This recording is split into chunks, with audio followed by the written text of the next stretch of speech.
আসসালামু আলাইকুম এভরিওয়ান, আশা করব সকলে অনেক বেশি ভালো আছেন। Welcome back to my channel Nahida's kitchen.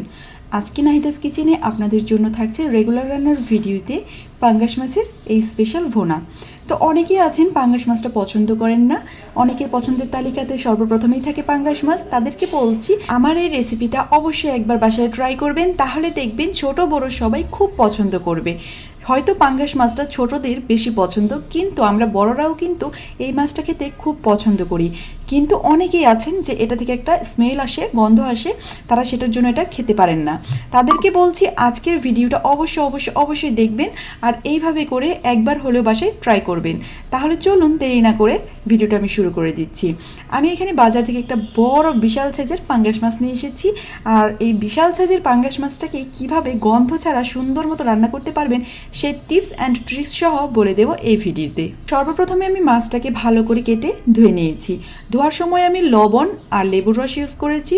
এই দুইটা দিয়ে একটা লিকুইড তৈরি করে যখন এই মাছটাকে ধুবেন তখন দেখবেন যে মাছ থেকে যে একটা বাজে গন্ধ পান সেই গন্ধটা আর আসছে না। এবারে আমি মাছের গায়ে হলুদ, মরিচ গুঁড়ো, আদা রসুনের পেস্ট আর লবণ মাখিয়ে রেস্টে রেখে দিব প্রায় 10 মিনিটের মতো।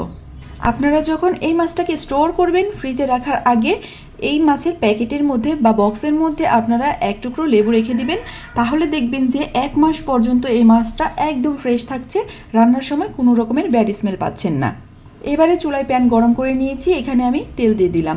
তেল যখন গরম হয়ে যাবে তখন এই মাছগুলোকে আমি ভেজে নেব, তবে আমি অতিরিক্ত ভাজতে যাব না। আর ভাজার সময় অবশ্যই ঢেকে ভাজবেন, তাহলে দেখবেন মাছ নিচে লেগেও যাবে না আর আপনার মাছটা খুব সুন্দর মতো ভাজা হয়ে যাচ্ছে।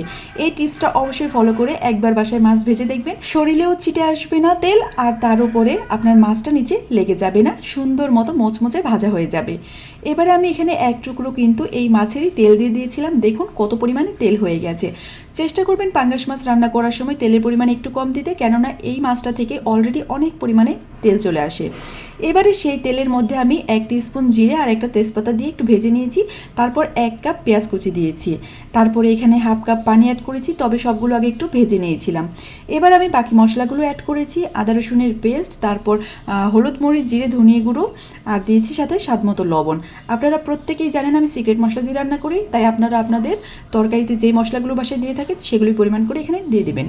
এবারে আমি মাছ দিয়ে দেবো। যখন আমার এই মশলাটা কষিয়ে উপরে তেল চলে আসবে তখন এখানে আমি মাছগুলো দিয়ে কিছুক্ষণ রান্না করব, তবে একটু পানি থাকা অবস্থাতে এই মাছগুলো দিবেন, কারণ পুরোভাবে যদি শুকিয়ে ফেলেন পানিটা তাহলে এই মাছগুলো দিলে কিন্তু তলানিতে লেগে যাবে, তখন মশলাটা অতিরিক্ত পুড়ে যাবে।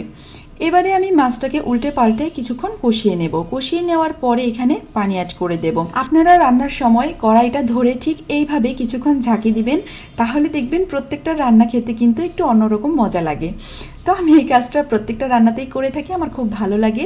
এবার এখানে আমি 1 কাপের মতো পানি অ্যাড করে দিয়েছি। এবার পানি অ্যাড করে দেওয়ার পর এখানে কিছু কাঁচামরিচ আমি মাঝখান দিয়ে শুধুমাত্র ভেঙে দেব, ভেঙে দিয়ে এই রান্নাটা কমপ্লিট করব। আমি কিন্তু এখানে আর কোনো পানি অ্যাড করব না, এই 1 কাপ পানির মধ্যে মাছটাকে উল্টে পাল্টে ভালো করে রান্না করে নেব।